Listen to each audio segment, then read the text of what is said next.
Hey guys, this is Statton.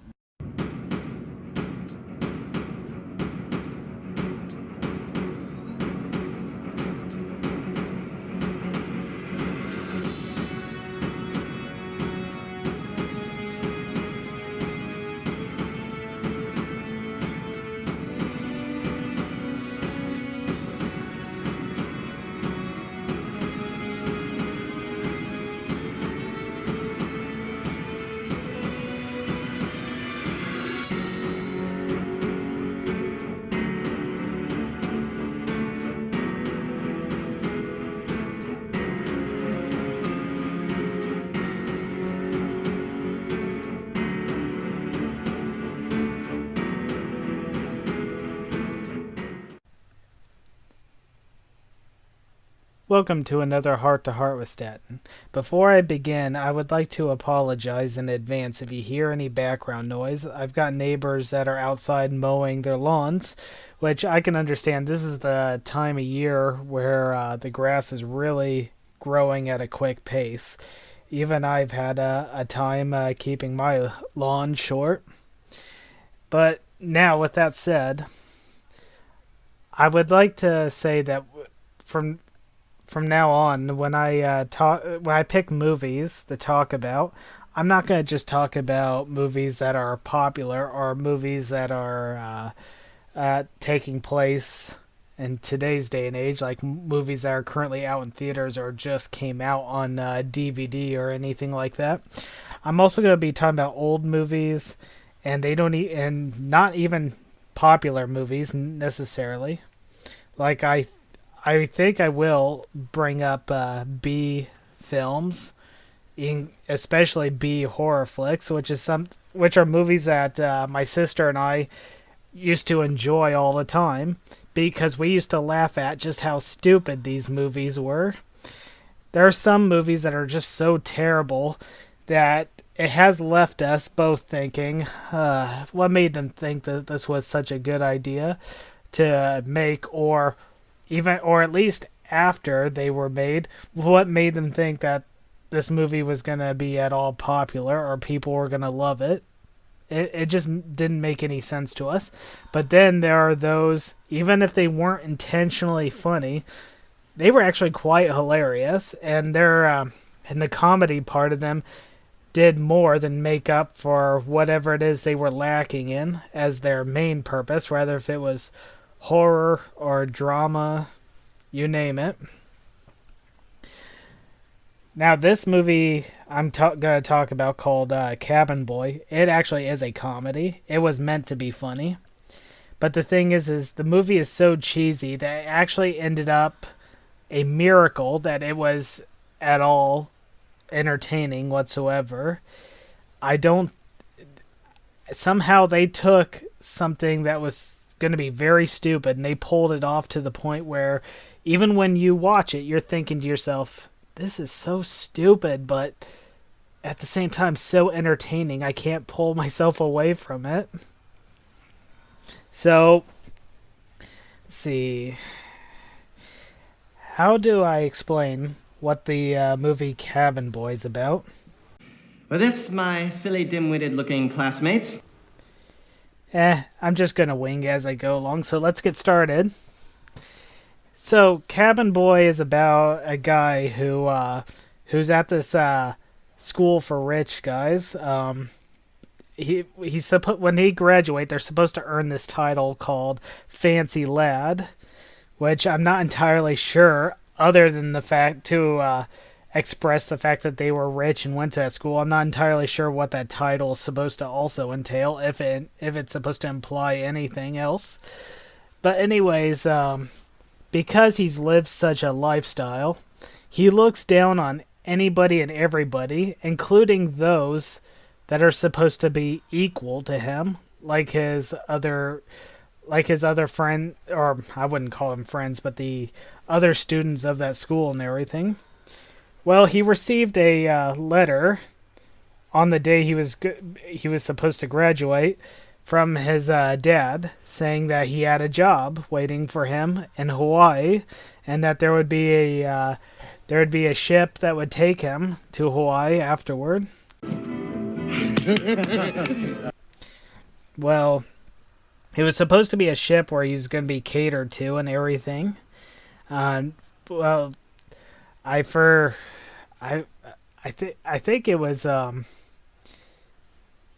think he was led astray by this one guy who was actually played by Letterman.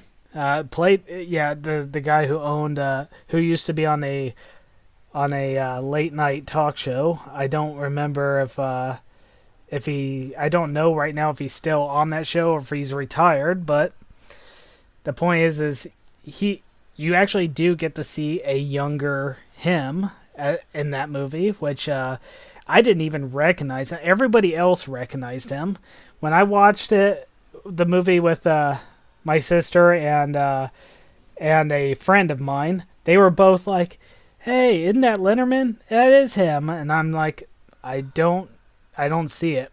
I do see it now, but it took me a lot longer to recognize him. But anyways, so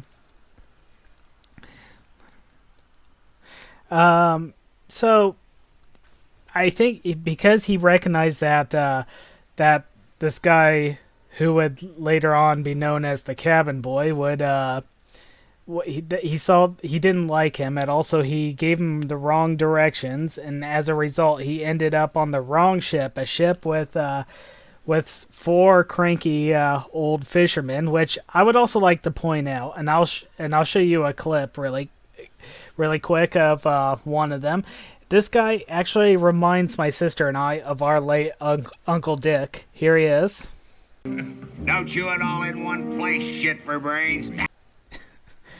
Anyways, so despite the fact that he didn't realize he was even on the wrong ship till they were already out at sea later the next day, which you're probably thinking, how could he not know?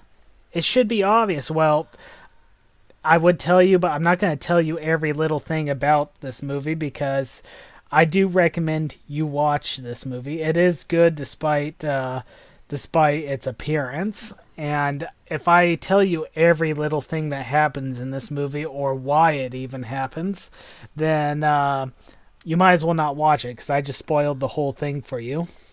But long story short, when he realizes he's on the wrong boat, he tries to talk these guys into dropping him off in Hawaii. And when he realizes he's not getting anywhere with them, while they're asleep, he has Kenny, their old cabin boy who isn't all that bright. He gets him to steer them off course, heading for Hawaii, which then they end up in a bad storm. And when they check the map to see where they're at, they see that they're passing by an island known as Hell's Bucket, which is pretty much this movie's version of the Bermuda Triangle. They don't want to be there, but the ship was wrecked really bad by the storm, and they're slowly sinking. So to fix and repair their ship before they continue on, they actually have to stop at the island itself, which is something they don't want to do, but it's either that or they end up at the bottom. They decide that they make the false promise to this guy that if he becomes their new cabin boy and do all the things that Kenny used to do, that they would not only let him live, but they would drop him off in Hawaii once they got their ship all patched up. When, truth be told, they were really going to just leave him on the island on the next chance they got. Anyways, so the fact of the matter is, you got these throughout this entire movie, you see these really bad effects. Or if the movie wasn't low budget, it certainly took on the appearance as a movie that was low budget, because you got things that looked like they were props that you would see from a stage to things that were ripped from the 1964 Rudolph movie and this thing here. But also, right when you get to the part where they're right within the territory of Hell's Bucket, you need to bear in mind that a lot of what you see isn't going to make any sense. You just got to approach this movie with the attitude that you just want to be able to throw your head back and laugh, because some of these weird, outlandish things just that would normally make you go, what the heck? In fact, it's that what the heck thing it throws at you that actually adds to the humor. But the majority of the humor is in the dialogue that comes from the four fishermen. So more than half the things they say just make you laugh your head off. They made my sister and I laugh our heads off over. And even what they named their ship. I'm not going to tell you what the name of the ship is. You'll have to watch the movie if you want to know, but that too is hilarious. Anyways, as they progress on, you do see character development, but not too much character development. And what I mean by that is, over time, the new cabin boy, he starts acting less like a snob and less like he wants to be pampered. He actually starts to slowly get more and more into his work. He's actually very decent at it, but at the same time, you do also see you still see his old side pop up every now and then with a few comments he makes. So it's like, as the movie progresses, you see that he's different, but not that different. So it's not like an unrealistic change in such short time. You do see a change, but he still retains a little bit of his old self up to the very end of the movie.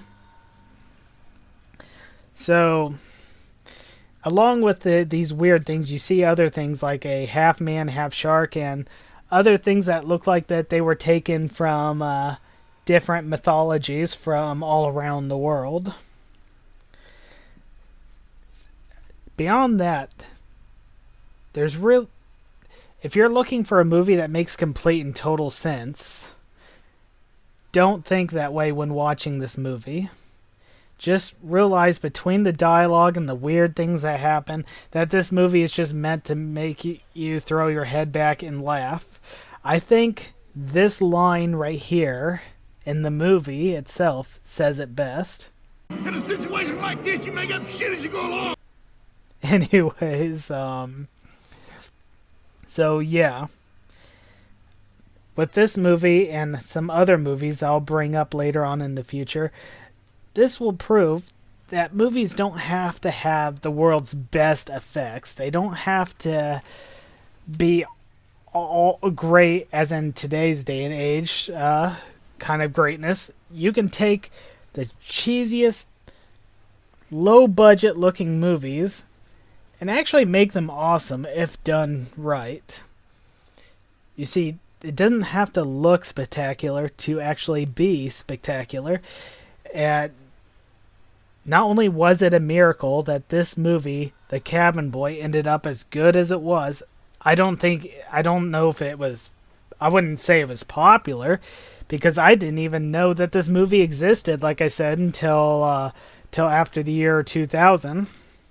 But I don't even know how many of you that are watching this video right now have even heard of it beforehand. But it, to me, is a masterpiece because it was pulled off with the very effects that would not have flown in any other movie.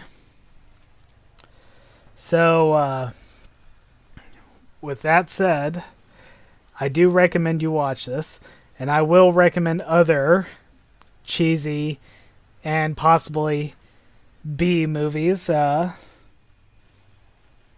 over time. But right now this video has gotten a little bit on the long side. So I just want you to know that this is actually a fantastic movie. I love it. It's hilarious. The dialogue will get you. Even the lack of effects or the low budget effects will even add to the humor, I believe, and so will some of the other things. Anyways, my name is Statton. Like, share, and subscribe. And remember, the movie's name is Cabin Boy, and it was made in 1994 if you are interested. and you all have yourselves a wonderful day.